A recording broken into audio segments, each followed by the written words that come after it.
Welcome to Your American Dream. I'm Anisha Jennings, and today we're breaking down barriers with Ming Chen, who's revolutionizing how women of color approach leadership in tech.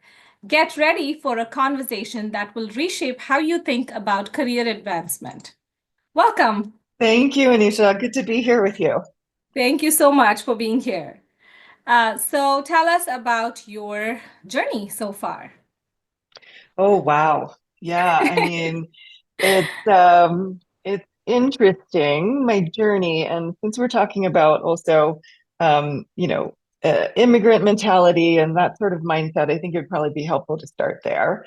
I was not born here. I grew up in partly in Singapore and in Jakarta, Indonesia, and then moved here when I was in my preteen, at around 12 years old.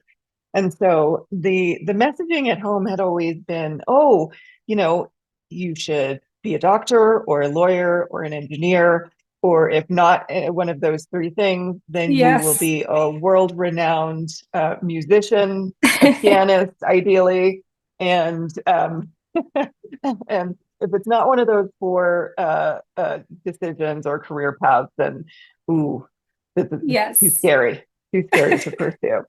And so, then moving here and sort of seeing the freedom with which my peers were going about their lives and their career Mhm. choices, and things like that, it really was eye-opening. It was like, Mhm. oh, there are other ways to do this, but the training runs deep. And so I entered into my college years as a pre-med student, and I was going to be the first doctor in the family. So there was a lot of excitement and hubbub around that.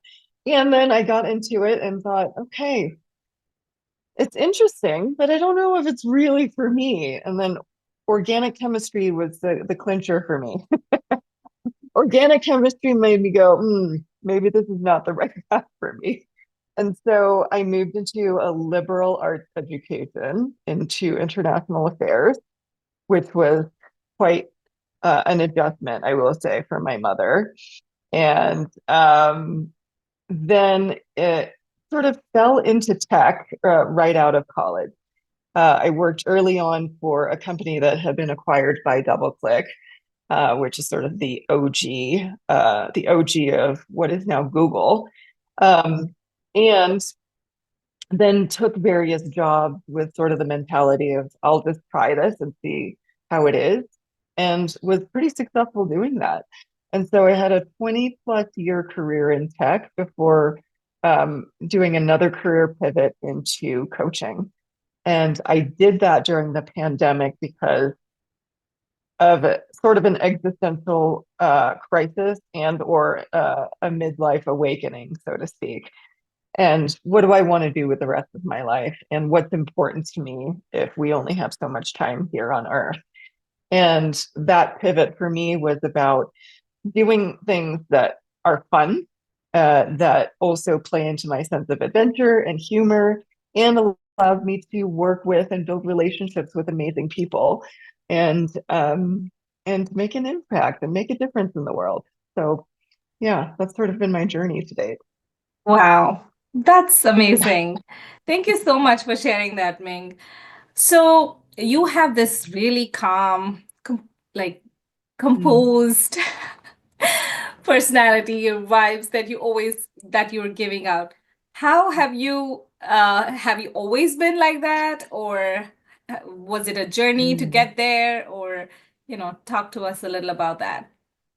Yeah, and it's interesting because yes, this is how I present. I will say that's not always what's happening inside, as we all know. Uh, Yeah. and so maybe it's the Gemini in me. I am quite laid back. I've always been this way. It's uh, in one part, I think, personality and Mhm. going with the flow mentality and being a Gemini.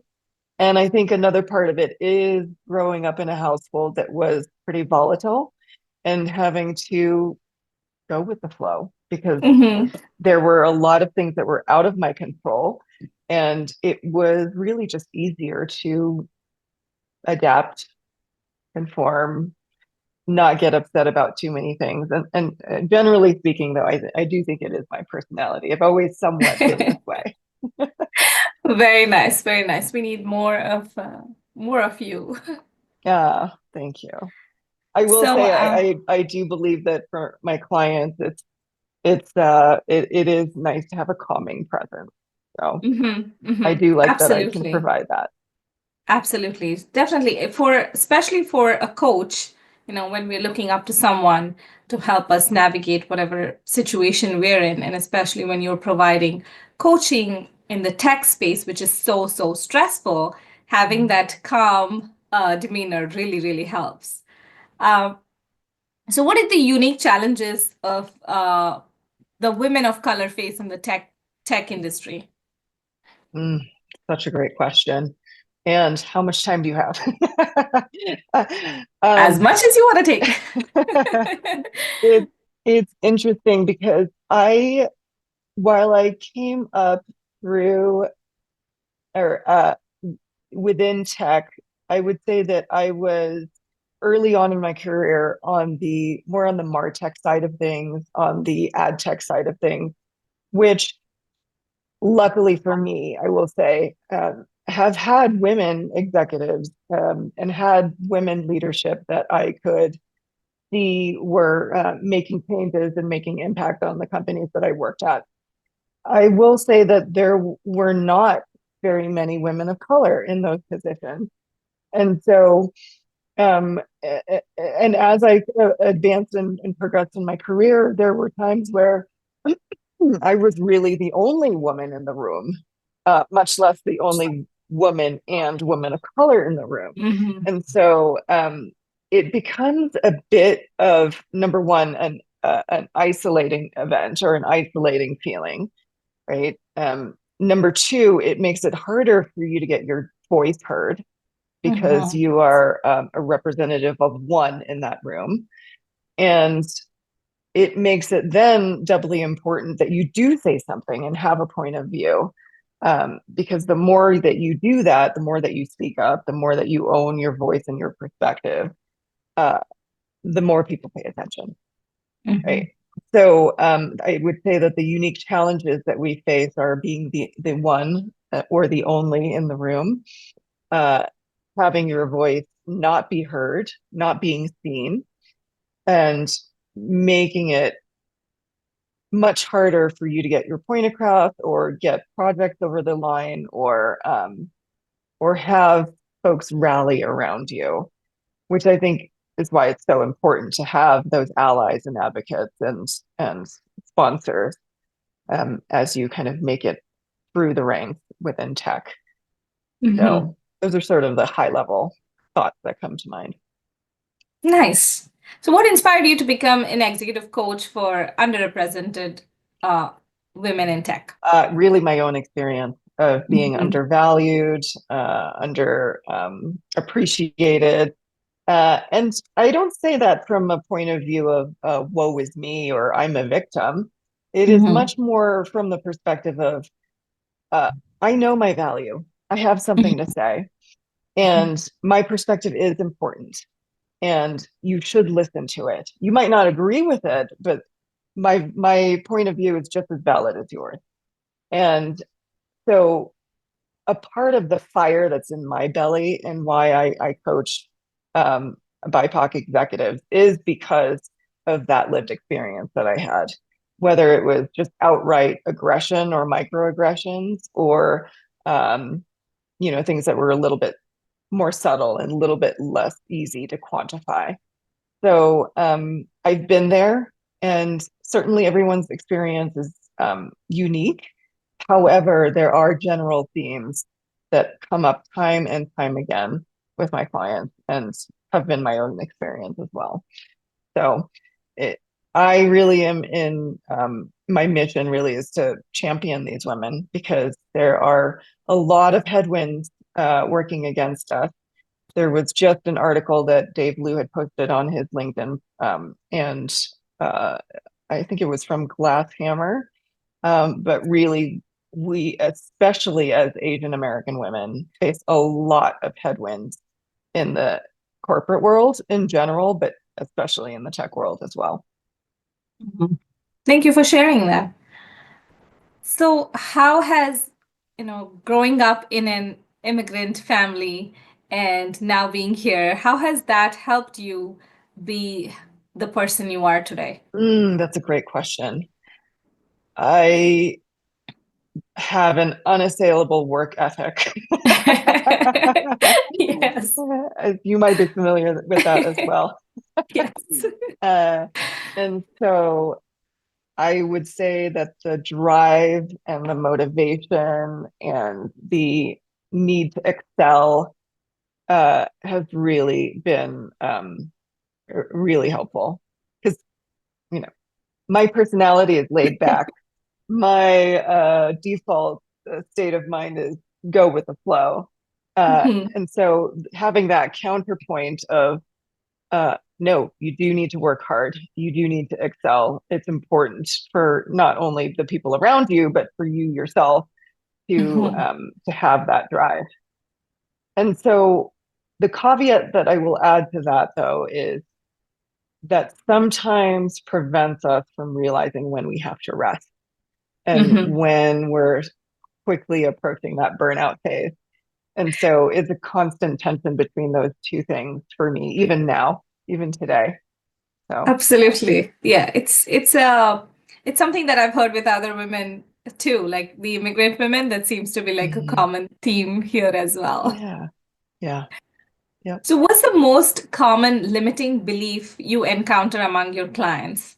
Ooh, that is a great question. It comes in different forms or different names. Probably the most prevalent one and the one that I like the least is imposter syndrome because it is not an actual pathology, but it's kind of entered into our zeitgeist as something that is a syndrome versus something that everybody experiences in one form or Mhm. another, and to one extent or another.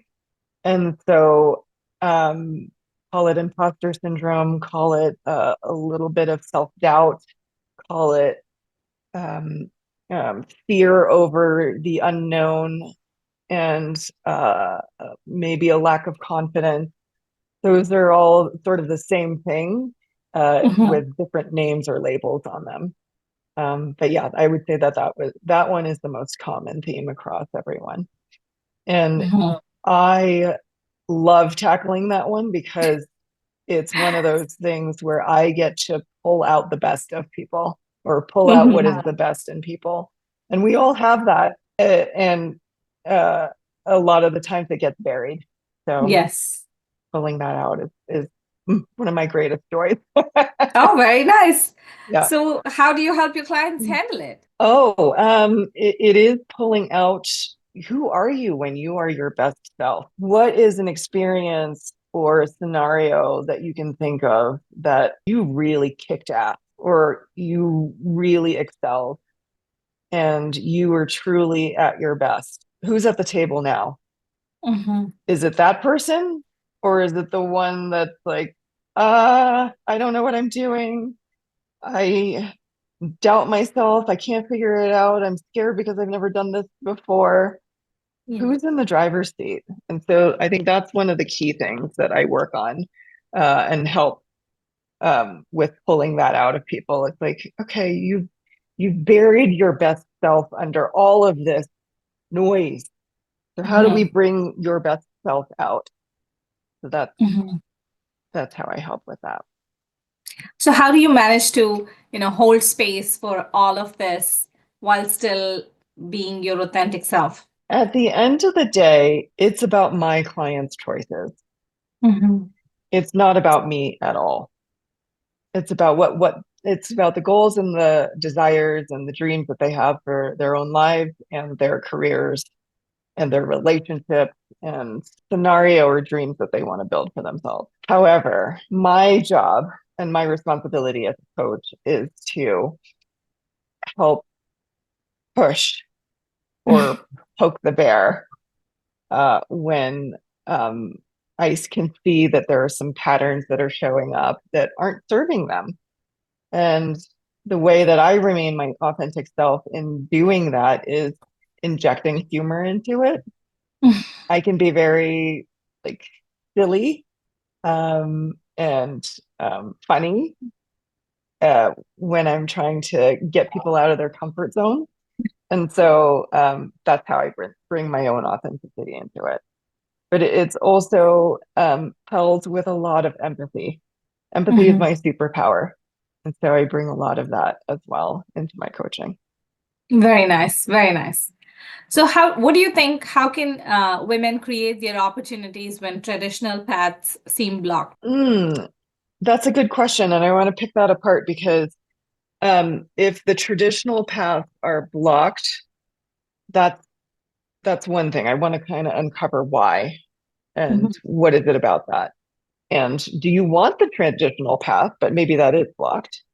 Mhm. The other piece of it is just dreaming big. You know, we all come from, okay, I'll back up and say not all of us, but a lot of us come from a scarcity mindset Mhm. where, and it makes sense. You know, my own mother Mhm. experienced malnourishment. Her mother, my grandmother, was a POW in World War II. And so this idea of abundance is alien to them, even if they already have it or if they have it now. And Mhm. so um, I certainly bring that mindset as well. And so it's a practice to move past that or override that default thinking. Mhm. And we do live in a place where we can dream big, we Mhm. can have an abundance mindset.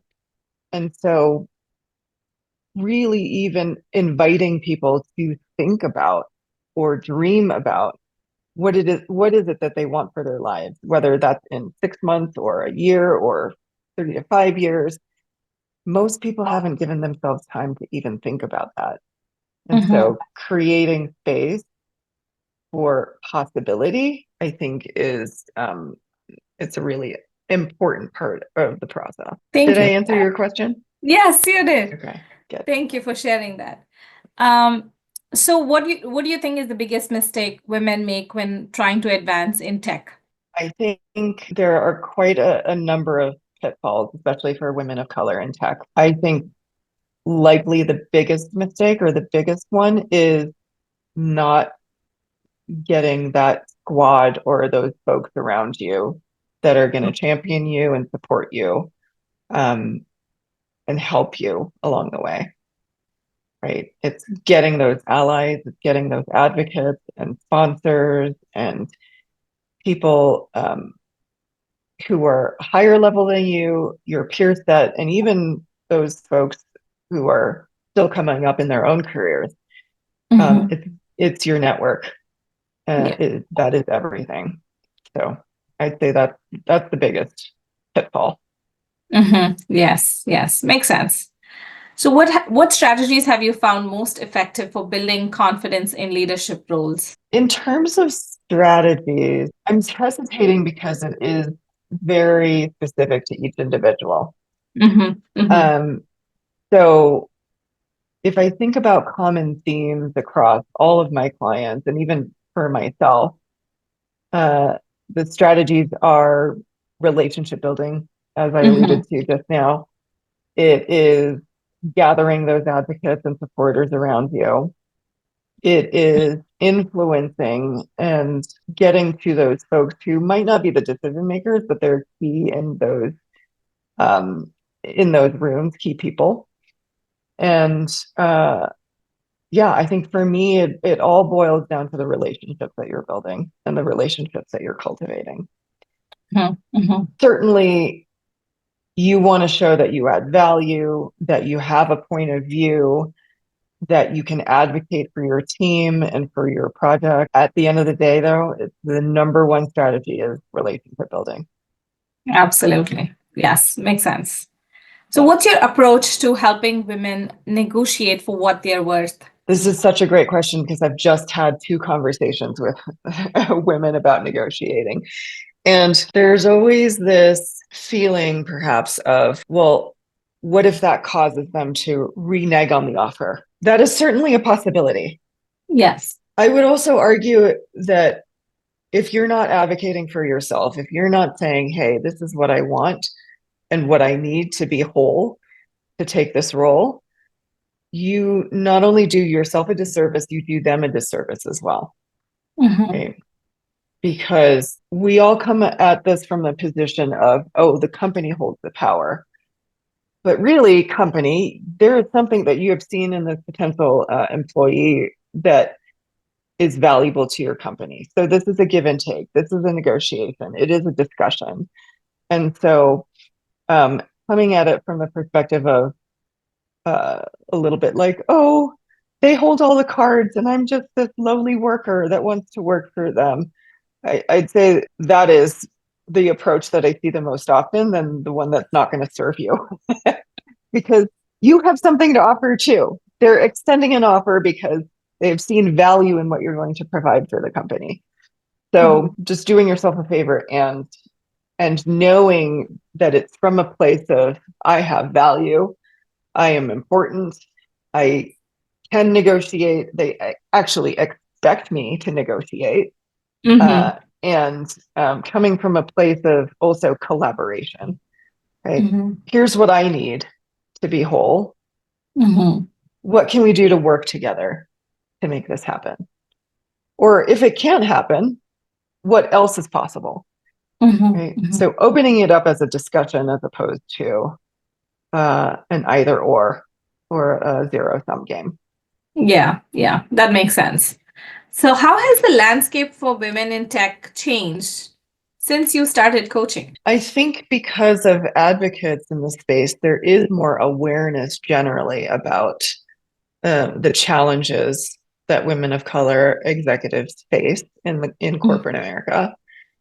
And there's still a long way to go, right? We've seen rollbacks in things like um, DEI, and I'm of two minds of this because there are some companies who just did it to be performative, right?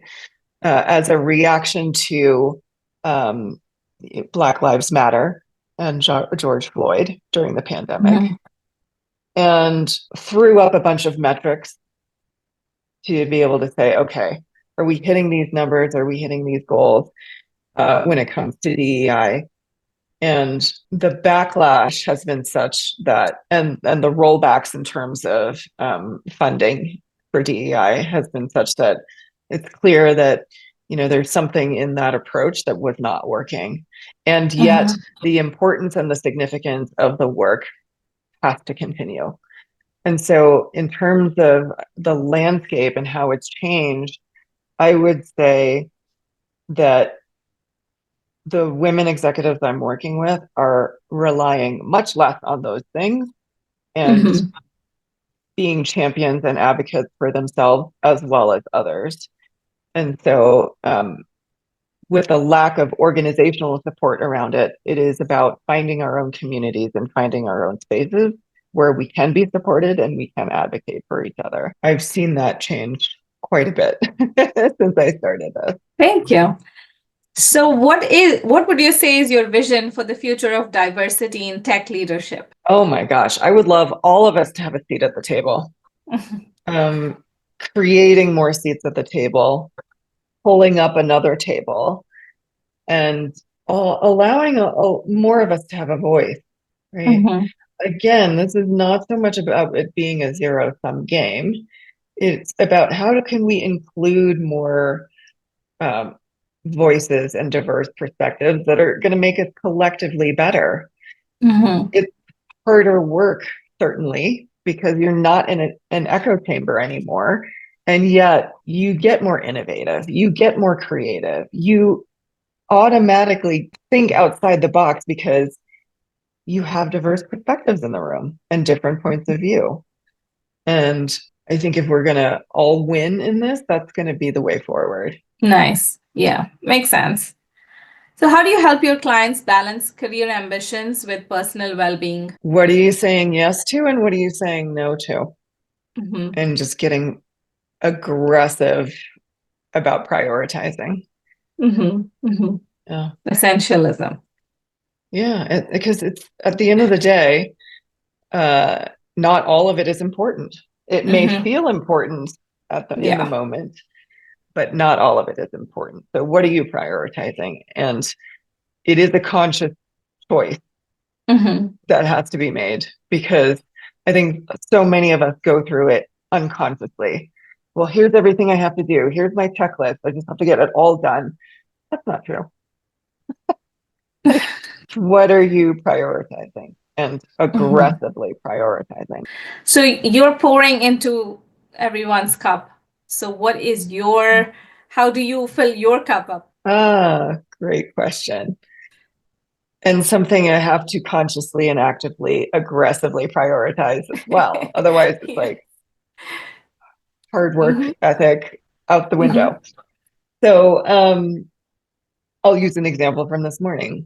The choice in front of me was, well, I can work on sort of the admin that I know needs to get done before the end of the year for my business, Mm-hmm. or I can take an hour for myself and go work out.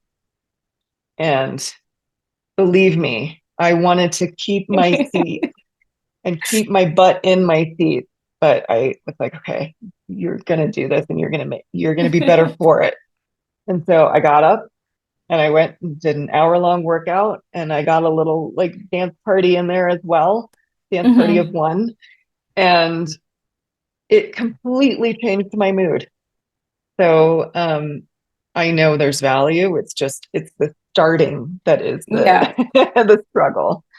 The conscious absolutely. decision that's the struggle. Mm-hmm. Mm-hmm. Yeah. So how do you go about prioritizing your like what is how is work-life balance for you as, taking care of your family and your business? It's a big reason I got out of corporate, to be honest. I Mm-hmm. wanted more flexibility. I wanted more freedom. And I didn't want to coach on Mondays and Fridays Mm-hmm. uh, for the most part. Um, I wanted to be done with work and leave my work at work by 5 p.m. every Mm-hmm. day. And I didn't want to start my day in terms of coaching until 10 because I wanted to leave my mornings free to ease into my morning to do the writing that I do because I'm best at my writing in the morning and freshest in terms of ideas in the morning. So yeah, I consciously designed this career pivot to serve me. Mm-hmm. And granted, there are times where there's scope creep for sure, Yes. where I, oh, wow, I just violated my own rule there in terms of prioritizing working out or not Mm-hmm. coaching on a Friday, but somebody had to reschedule. So, I find myself with some scope creep there. But I am always quick to know that, okay, yeah, there's some scope creep and I need to rein it back or I need to pull it back here and there. So, Very yeah, nice. it's conscious decisions and awareness around it. So, Mm-hmm. Absolutely. So, with so much experience in all the experiences you have gone through, what advice would you give young women just starting in their tech careers? don't go it alone. Mm-hmm. I think there's this general feeling of um, responsibility and accountability, and we have to be independent and do everything on our own. And to some extent, that is true, and it can also be the thing that holds us back. So don't go it alone. That would be my first and foremost piece of advice. Mm-hmm. There's so much other advice, but that's the big one. Okay, you can give us two, three takeaways if you want. Mm, yeah, I mean, don't go it alone. If you know what brings you enjoyment in your work, Mm-hmm. that is huge. Don't ignore that. Because I think we Mm-hmm. also sometimes fall into this trap of here's the career path that is laid out for, and I'm making it up, like a product manager or an engineer or a Mhm. salesperson, and be paying attention to what you enjoy early on and what you don't like, and what you're good at, because then you can, with some intention, move forward in your career and start to plot out what those milestones are that you want, as opposed to just looking at it from the perspective of, I want to be a director in 5 years or what have you. Mhm. And that is certainly, if that's an important goal to you, then great. And what else? So be thinking about those things. Thank you. That's very good advice. Um, so tell our listeners about your services that you offer and how can people get in touch with you if they want to work with you. Yeah. So thank you for that. So what I do for the most part is the bulk of my business is one-on-one coaching. That is Mhm. my sweet spot because that's really when I can give you focused attention and invest in you and really make sure that you're getting to where you want to be. I also do workshops, which are free to help support people knowing what I do and Mhm. understanding who I am as a person. And I will also be releasing or launching a step-by-step guide to leaving your shitty corporate job in the new year. And then I will be supporting that with a number of boot camps after that for people who want to be able to ask questions or have a group or a cohort to help um, with that transition as well. That's amazing. And yeah, and I'm excited about it because that's the guide that I wish I had had when I was thinking about leaving Oh, perfect. any Those are job. the perfect ones. Yes. Yeah. And yeah, you can find me on LinkedIn primarily. Awesome. Well, thank you so much for your time. I totally appreciate it. And Oh, thank you you're for so welcome. sharing all your experiences and all the advice that you have shared with our listeners. Thank you so much. Thank you. Take care. Be well.